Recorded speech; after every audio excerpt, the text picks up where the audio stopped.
February 19, 1945. Samuel Cross had been trapping in the Colorado Rockies for nearly 12 years, and in all that time, he had learned to read the mountains like other men read newspapers. Every plume of smoke, every broken branch, every animal track told a story, but the thin column of gray smoke rising from Eagle Pass that morning told a story that made no sense at all. Samuel stood outside his cabin, coffee cup steaming in his weathered hands, watching the smoke with growing unease. Eagle Pass was 15 miles north, through terrain so brutal that even experienced hunters avoided it in winter. No homesteaders lived up there, no mining operations, no logging camps. The only people who ventured into that God-forsaken stretch of wilderness were fools with death wishes, or men like him who had reasons to disappear from the world. The smoke was too steady to be a wildfire, too deliberate to be an accident. Someone was up there, and whoever they were in trouble. Samuel had spent the last decade avoiding exactly this kind of situation, anything that might pull him back into contact with other human beings. After Margaret died, he had chosen these mountains specifically because they offered isolation, silence, and the blessed absence of responsibility for anyone but himself. He turned back toward his cabin, fully intending to ignore the smoke. It wasn't his problem. The war had taught him that trying to save everyone was a fool's errand. But as he reached for the door, Margaret's voice echoed in his memory, soft but insistent. "You're not the kind of man who walks away, Samuel. You never have been." He stood there for a long moment, caught between the man he had become and the man he used to be. The smoke continued its steady rise into the gray winter sky, a silent plea that refused to be ignored. Samuel cursed under his breath, set down his coffee cup, and went inside to gather supplies. 2 hours later, he was trudging through, in waist-deep snow, following the smoke's direction with the grim determination of someone who knew he was making a mistake but couldn't stop himself. The temperature had dropped to well below freezing, and the wind carried the promise of another storm. Whatever fool was stranded up at Eagle Pass had picked the worst possible time and place to get into trouble. As Samuel climbed higher into the pass, he began to notice details that deepened his confusion. Broken tree branches at odd angles, deep gouges in the snow that looked almost like skid marks. And then, as he crested a ridge, he saw something that stopped him cold. Twisted metal protruding from a snowbank, the unmistakable shape of a military transport vehicle, half buried in ice and snow, surrounded by what appeared to be makeshift shelters constructed from canvas and broken branches. And standing near a small fire, wrapped in blankets and staring at him with expressions of terror and desperate hope, were 6 women. 3 weeks earlier, on January 27th, Krista Schaefer had been sitting in the back of a military transport truck, watching the Colorado landscape roll past through a small gap in the canvas covering. She had been a prisoner of war for 8 months, captured in France while serving as a communications clerk for a Wehrmacht medical unit. Now, she and 5 other German women were being transferred from a facility in Kansas to a smaller camp in Utah, a journey that should have taken 3 days. The other women sat in silence, their faces reflecting the same mixture of resignation and uncertainty that Krista felt. Helene Vogel, a former nurse from Munich, sat across from her, hands folded tightly in her lap. Beside Helene sat Frieda Kirchner, barely 20 years old, who had been captured while working as a radio operator. Liesel Braun and Katrin Muller, both administrative clerks from Berlin, huddled together for warmth.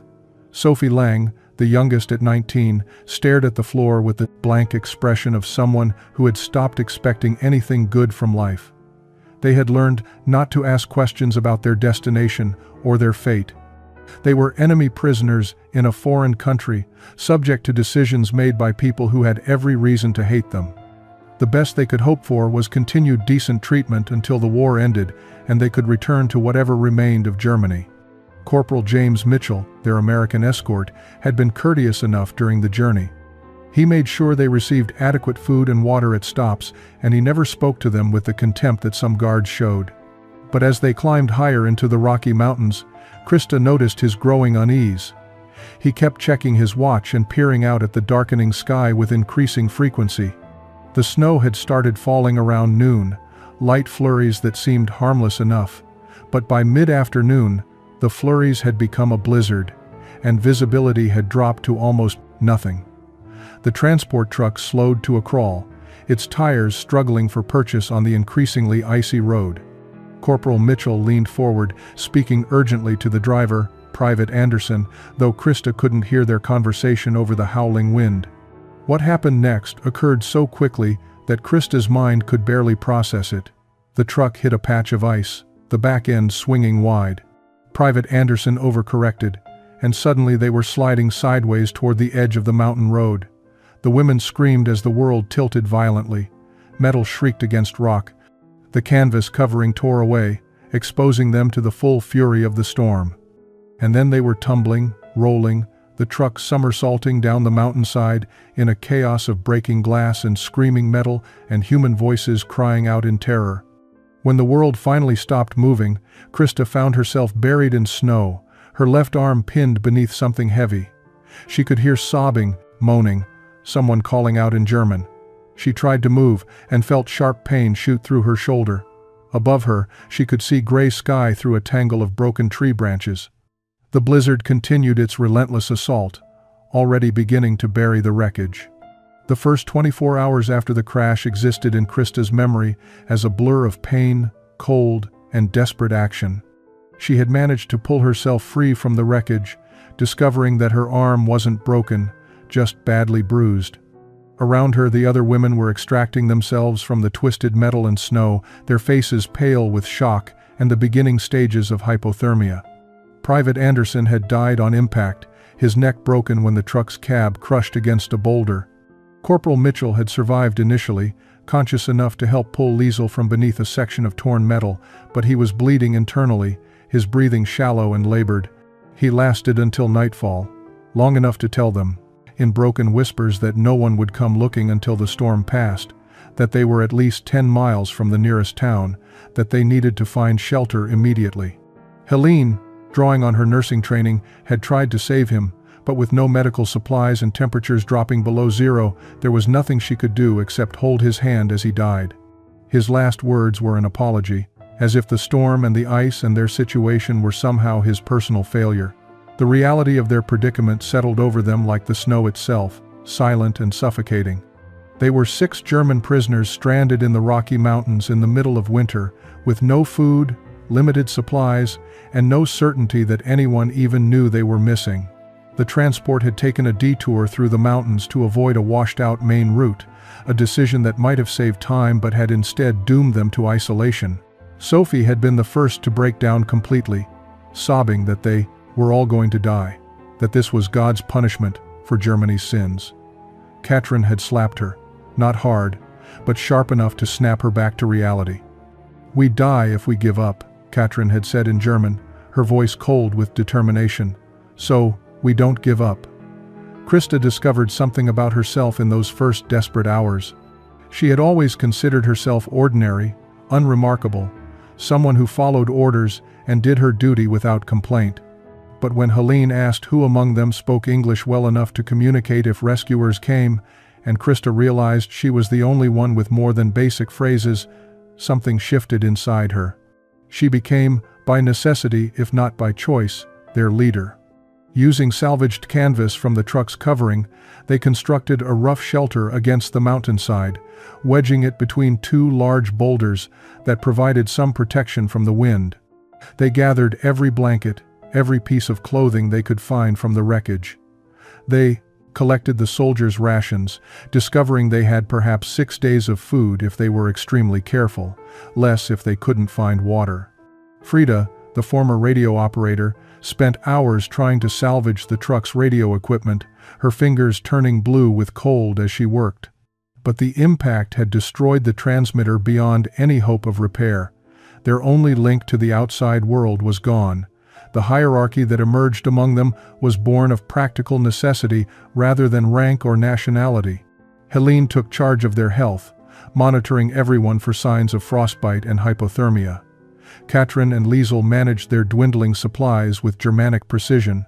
Frida and Sophie gathered firewood from the surrounding forest, learning quickly which wood burned longest and which created the most smoke.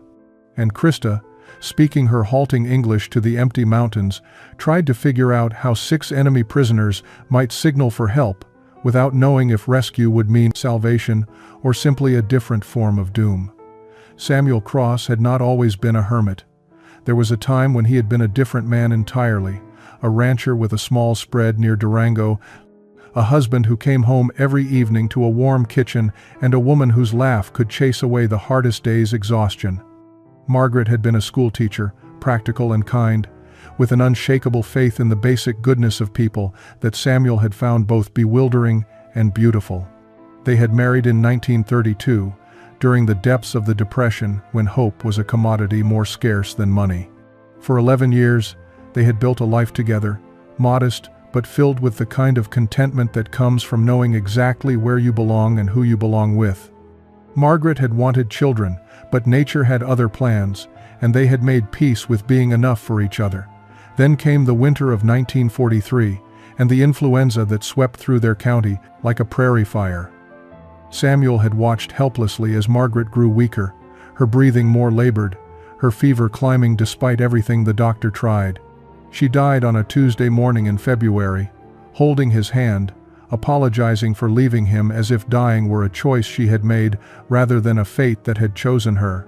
Something broke inside Samuel that morning, something he suspected would never properly heal. He sold the ranch within a month, unable to bear the weight of memories that saturated every room, every fence post, every corner of land they had worked together. He bought supplies, a good rifle, traps, and disappeared into the Rockies with the single-minded determination of a man fleeing his own life. For 2 years, he had lived in near total isolation. His cabin was a full day's ride from the nearest settlement, accessible only by paths that disappeared under winter snow. He trapped beaver and marten, hunted elk and deer, and ventured into town perhaps 4 times a year to trade pelts for supplies and ammunition. He spoke to almost no one, and no one bothered him, which was exactly what he wanted. The mountains had given him what he sought, a silence so complete that he could almost forget the sound of Margaret's voice, almost stop hearing her laugh in the wind through the pines. The work was hard, and the solitude absolute, but both were preferable to the alternative of remaining in a world where her absence was a constant presence. He had convinced himself that he preferred this isolation, that he had evolved beyond needing human connection or carrying responsibility for anyone but himself. The war that raged across Europe and the Pacific felt distant and abstract, something happening to other people in other places. He had done his service in the First War, had seen enough death and suffering to last several lifetimes, and he told himself he had earned the right to remove himself from humanity's endless capacity for violence. But standing on his porch that February morning, staring at that column of smoke rising from Eagle Pass, Samuel felt the foundations of his carefully constructed isolation beginning to crack. Margaret's voice in his memory was insistent, refusing to be ignored. She had always seen through his pretense of hardness, had always known that beneath his gruff exterior lived a man who could not turn away from someone in need. He packed his supplies with the practiced efficiency of someone who had spent years preparing for mountain emergencies. Extra blankets, dried meat, a medical kit, rope, matches wrapped in oilcloth, and a flask of whiskey for medicinal purposes.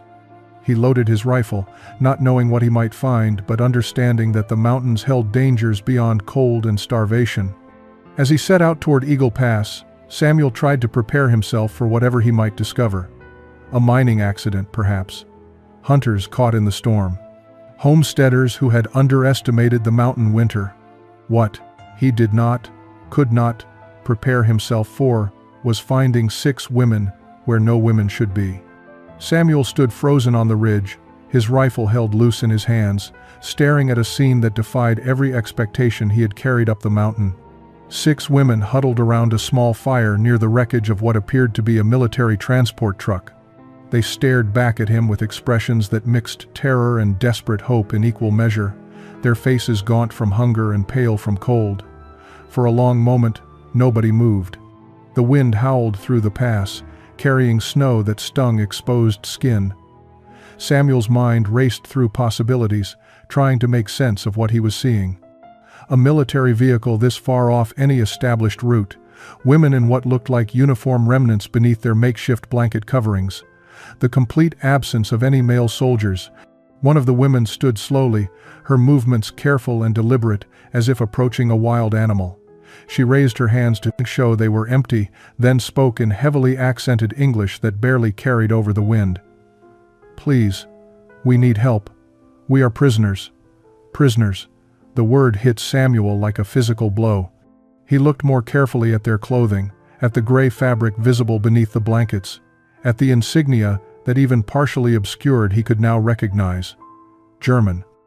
These were German prisoners of war, stranded in the Colorado Rockies and somehow still alive after what must have been weeks in this frozen hell. His first instinct was to turn around and walk away. This was beyond anything he wanted to involve himself in. These were enemy nationals, women who served the same regime that was responsible for the deaths of thousands of American boys. Whatever had brought them to this mountain pass, whatever had gone wrong with their transport, it was a military matter that should be handled by military authorities.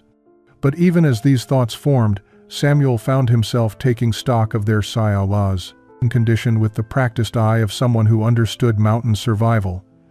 They were severely malnourished, that much was obvious. At least 2 showed signs of frostbite on their exposed fingers. Their shelter was inadequate for the temperatures they were enduring. The fire they had managed to build was too small to provide real warmth, suggesting they were running desperately low on wood. They would not survive another week without help. Perhaps not another few days if the storm he could feel building in the air turned as violent as he suspected it might. The woman who had spoken took a hesitant step forward. "Please," she repeated, and Samuel could hear the desperation breaking through her careful pronunciation. "2 men, they die already. We are only 6 now. Very cold, very hungry." Samuel looked at each face in turn, seeing past the uniforms and the nationality to the fundamental reality before him. 6 human beings on the edge of death, stranded through no fault of their own, in conditions that would kill them with absolute certainty if someone did not intervene. Margaret's voice whispered in his memory, "You're not the kind of man who walks away." He lowered his rifle and took his first step down toward the crash site. Samuel approached the camp slowly, keeping his movements predictable and non-threatening. The women watched him with the wary attention of deer ready to bolt, though they had nowhere to run, and they all knew it. Up close, their condition was even worse than he had initially assessed. Sunken cheeks, cracked lips, fingers wrapped in strips of torn fabric to ward off frostbite. They had been surviving on willpower and desperation, and both were running out. He set down his pack and pulled out the dried venison he had brought, along with a canteen of water.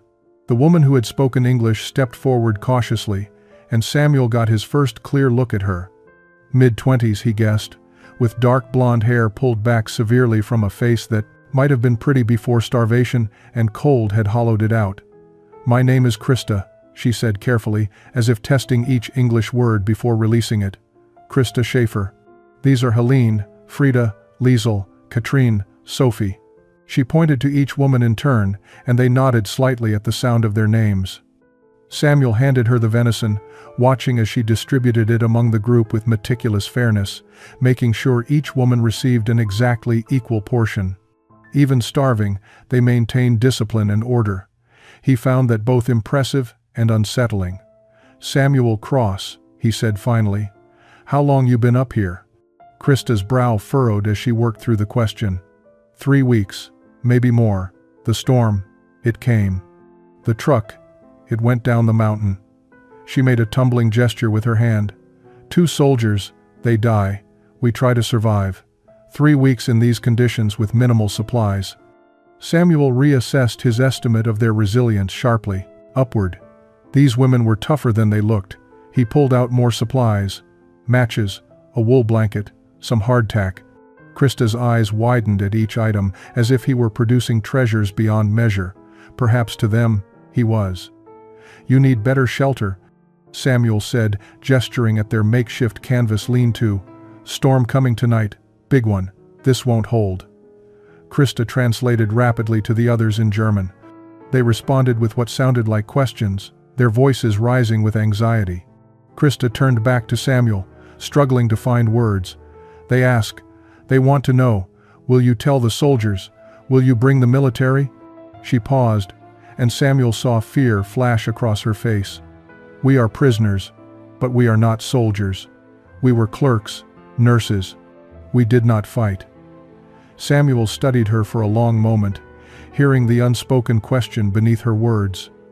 These women were terrified not just of the mountain, but of what might happen if they were found. He thought about the nearest military installation, about the questions that would be asked, about the bureaucracy that would grind into motion. "First thing is keeping you alive," he said gruffly. "Everything else comes after. Show me what wood you got left." Krista's shoulders sagged with relief, and she turned to translate his words. For the first time since he arrived, Samuel saw something other than fear in their faces. He saw hope. Samuel had intended to reinforce their shelter and leave before nightfall, but the storm had other plans. It rolled in faster than he anticipated, a wall of white fury that reduced visibility to arm's length within minutes. By the time he realized his mistake, returning to his cabin was no longer an option. He was trapped at the crash site with 6 German prisoners, and the temperature was plummeting. "We need more wood," he shouted over the howling wind. "Now, before it gets worse," Krista translated, and despite their exhaustion, the women moved with surprising efficiency. Frida and Sophie ventured into the tree line, returning with armfuls of deadfall. Helene and Katrin worked to secure the canvas shelter more firmly against the rocks. Liesel cleared snow to expand their protected area. They worked like a practiced team, each knowing their role without needing direction. Samuel used his hatchet to cut larger branches, showing Frida how to identify which trees were dead enough to burn well, but not so rotted they would crumble. She watched intently, nodding understanding, and he realized she had been trying to learn this on her own for weeks, with limited success. By the time darkness fell, they had gathered enough wood to last through the night, and Samuel had reinforced their shelter with pine boughs and additional canvas salvaged from the truck. It was still inadequate by his standards, but it would have to suffice. The 7 of them crowded into the small space, the fire built up as large as they dared, sharing body heat out of pure necessity. The intimacy of their situation was unavoidable and deeply uncomfortable. Samuel sat with his back against the rock wall, the women arranged around the fire, close enough that he could hear their breathing, smell the smoke in their hair and clothes. For 2 years, he had avoided human contact, and now he was pressed shoulder to shoulder with people who by all rights should be his enemies. Krista sat nearest to him, serving as translator when communication became necessary. She explained how they rationed their remaining food, how Helene had treated their various injuries with nothing but snow for cleaning wounds and strips of cloth for bandages. How they had buried Corporal Mitchell and Private Anderson as best they could in the frozen ground, marking the graves with stones. "Mitchell was kind man," Krista said quietly. "He did not have to be, but he was kind. When he died, we said prayers, American prayers and German prayers both." Samuel found himself studying her profile in the firelight, the determined set of her jaw, the shadows under her eyes that spoke of sleepless nights keeping watch. "You kept them alive," he said. 3 weeks in conditions that would kill experienced trappers. That took strength. Krista shook her head. Not strength, only fear of dying. She paused, searching for words. And maybe fear of living also. To survive and return home, to Germany that is destroyed. Sometimes we ask, why we try so hard. The question hung in the smoke-filled air, unanswerable. Outside, the storm screamed its fury against the mountain, trapping them all in a moment suspended between survival and surrender. Morning brought a silence so complete it felt unnatural. The storm had passed, leaving behind a world buried under 3 feet of fresh snow. Samuel woke to find the fire reduced to embers and the women still sleeping, exhausted from weeks of barely surviving. He slipped outside to assess the situation and immediately understood how dire things had become. The new snow had completely buried what remained of the truck. The path he had followed up the mountain yesterday was invisible, erased by the blizzard. Even with his years of experience, getting back to his cabin would take most of a day through snow this deep. Leading 6 malnourished women who had no experience with winter travel would be impossible, potentially fatal. He stood in the pristine whiteness, breath clouding in the frigid air, and confronted the reality of his situation. He could not leave them here. They would die within days, maybe sooner if another storm came. but taking them meant a commitment that went far beyond a simple rescue. It meant feeding them from his own supplies, sheltering them in his cabin, and eventually making a decision about what to do with 6 German prisoners that no one knew were still alive. The sound of movement made him turn. Krista had emerged from the shelter, wrapped in one of his blankets. She stood beside him, looking out at the transformed landscape with an expression he could not quite read. "Beautiful," she said quietly. "In Germany, I loved the snow. Before the war, before everything became terrible, I would walk in winter and think how peaceful the world looked covered in white." She glanced at him. "Now I think the snow is trying to kill us." Samuel almost smiled despite himself. "Snow doesn't try anything, it just is.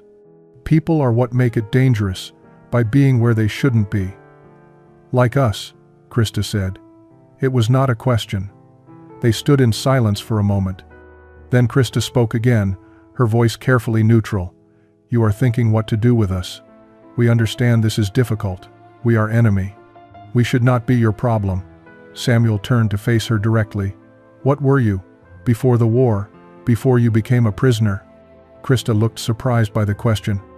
"I was student, university in Hamburg.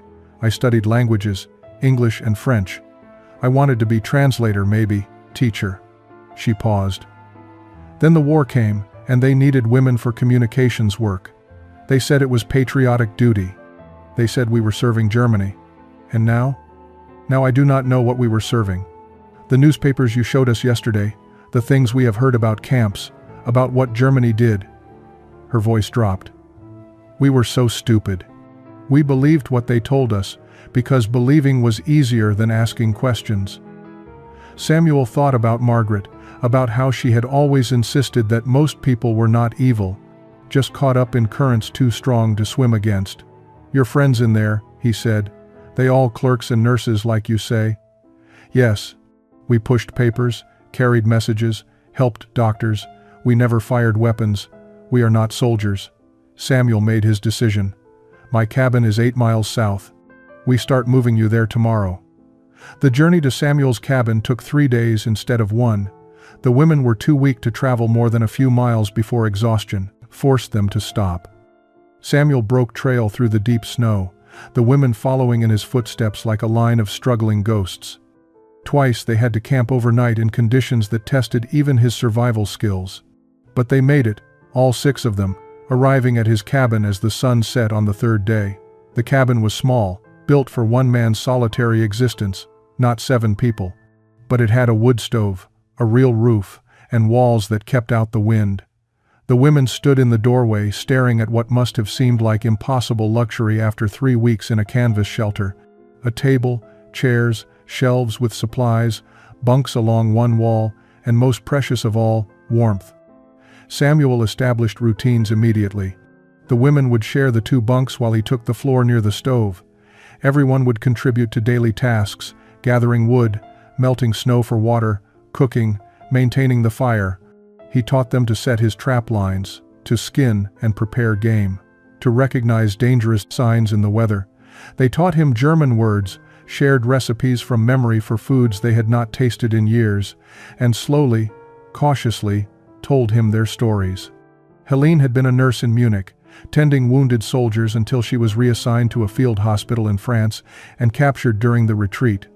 Frida had joined the Signals Corps believing she was helping defend her country from invasion.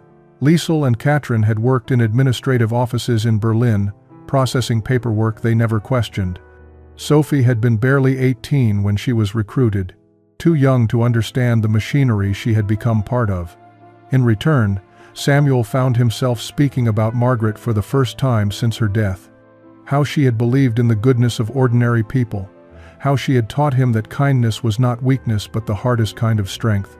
The women listened with an attention that felt almost sacred, and Samuel realized they were starving for more than just food. They were starving for absolution, for evidence that they were still human beings worthy of compassion despite everything their country had done. The weeks blurred together in a rhythm of survival and unexpected companionship. Krista's English improved rapidly, and she became not just a translator but a bridge between Samuel's mountain pragmatism and the women's gradual adaptation to this strange new existence.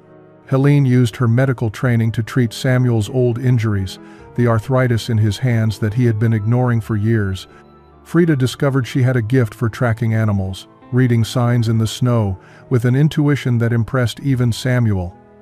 They were no longer simply a trapper and his prisoners. They had become something else entirely, a makeshift family forged from necessity and sustained by the understanding that they were all, in their own ways, refugees from lives they could not return to. But spring was coming, and with it, choices that none of them were ready to face. April brought the thaw. Ice broke free from the peaks with sounds like thunder, and creeks swollen with snowmelt roared down the mountainsides. The world that had been locked in white silence for months suddenly exploded with noise and motion and the promise of passage. Samuel stood outside his cabin one morning and knew the time had come to make decisions he had been avoiding all winter. The women had transformed during their months in the mountains. Their faces had filled out from regular meals of venison and rabbit. Their hands had grown strong from splitting wood and hauling water. They moved through the forest with confidence now, reading weather and animal signs like natives.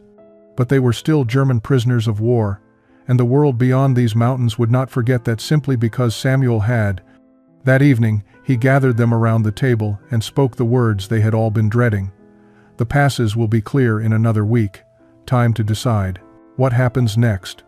Silence filled the cabin. Finally, Krista spoke. What are the choices? Samuel laid it out plainly. He could take them to the nearest military installation and report what had happened. They would be processed, questioned, eventually repatriated to Germany when the war ended. Or, he paused, choosing his words carefully, there were homesteads in remote valleys where people did not ask too many questions. Places where 6 women who spoke with accents might be assumed to be displaced persons from any of a dozen war-torn countries. Places where willing workers were more valuable than paperwork. You are saying we could disappear, Helene said quietly. That we could stay in America. I'm saying the mountains have a way of keeping secrets if people are careful, Samuel replied. But you need to understand what you'd be choosing. You'd never be able to go home. You'd be living outside the law, always one mistake away from being discovered. And you'd be trusting me to keep the biggest secret of your lives. The women looked at each other, conducting a conversation without words. Then Frida spoke, her English still heavily accented but clear. In Germany, we have nothing. Our families, most are dead. Our country is destroyed. But here, in these mountains, we found something we never had before. We found purpose. Katrin nodded. We learned to survive. We learned we are stronger than we believed. Sophie, who rarely spoke, added softly, here, no one tells us we are worthless because we failed our country. Here, we can be something new. Krista turned to Samuel.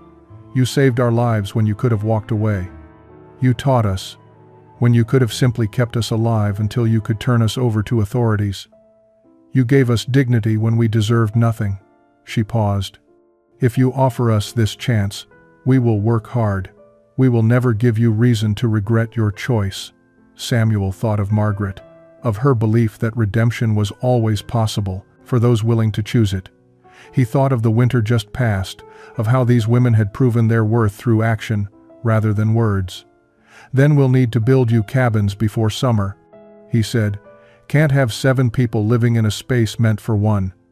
Around the table, 6 faces transformed with hope.